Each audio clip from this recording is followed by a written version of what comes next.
আজি পুনৰবাৰ অসমত কেইবাগৰাকীও মহিলা ঋণমুক্ত হ'বলৈ সক্ষম হৈছে। 2021 চনত নিৰ্বাচনৰ প্ৰাক মুহূৰ্তত অসমৰ বৰ্তমানৰ মুখ্যমন্ত্ৰী ডক্টৰ হিমন্ত বিশ্ব শৰ্মাই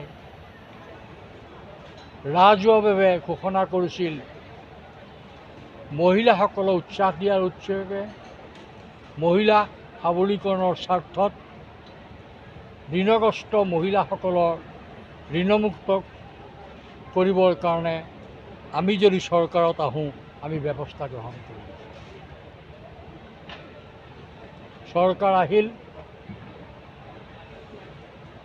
ডক্টৰ হিমন্ত বিশ্ব শৰ্মাৰ নেতৃত্বত অসমত মিত্ৰজোঁটৰ চৰকাৰ হ'ল। নিৰ্বাচনৰ প্ৰাক মুহূৰ্তত যেতিয়া ঘোষণা কৰিছিল, এইটো অসম্ভৱ অবাস্তৱ কাৰ্যসূচী বুলি বহুতে কৈছিল। এইটো ঋণগ্ৰস্ত কৰাটো সম্ভৱ নহয়, কিন্তু কথামতে কাম ডক্টৰ হিমন্ত বিশ্ব শৰ্মাৰ নেতৃত্বত গঠন হোৱা চৰকাৰখনৰ প্ৰথম কেবিনেটতে সিদ্ধান্ত গ্ৰহণ কৰিছিল মহিলাসকলক ঋণমুক্ত কৰিবৰ কাৰণে। ইতিমধ্যে দুটা পৰ্যায়ত এই ঋণমুক্তৰ চাৰ্টিফিকেট মহিলাসকলক দিয়া হৈছে। আজি বঙাইগাঁওকে আদি কৰি সমগ্ৰ অসমত হাজাৰ হাজাৰ মহিলা ঋণমুক্তৰ চাৰ্টিফিকেট লাভ কৰিব। এইটো সঁচাই অতি আনন্দৰ কথা। আমি মুখ্যমন্ত্ৰী ডাঙৰীয়াক আন্তৰিক অভিনন্দন আৰু ধন্যবাদ জ্ঞাপন কৰিছোঁ। আৰু আজি বঙাইগাঁও জিলাৰ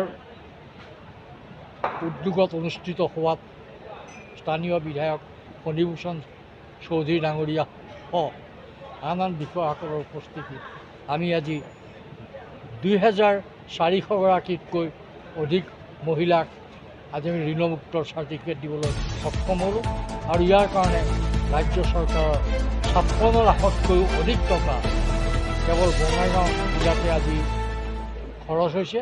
এতেকে এই উৎসাহ পদক্ষেপৰ কাৰণে চৰকাৰক ধন্যবাদ জ্ঞাপন কৰিছোঁ আৰু আশা ৰাখিছোঁ আজিৰ এই অনুষ্ঠানৰ পিছত ঋণমুক্ত হৈ মহিলাসকলে নতুন উদ্যম নতুন সাহস পাব আৰু উদ্যম সাহসেৰে অধিক কৰ্মমুখী হ'ব আৰু সমাজৰ উন্নতিৰ কাৰণে, নিজৰ পৰিয়ালৰ উন্নতিৰ কাৰণে, দেশৰ উন্নতিৰ কাৰণে, দেশৰ অৰ্থনৈতিক উন্নতিৰ কাৰণে তেওঁলোকে অৰিহণা যোগাব বুলি মই আশা ৰাখিছোঁ।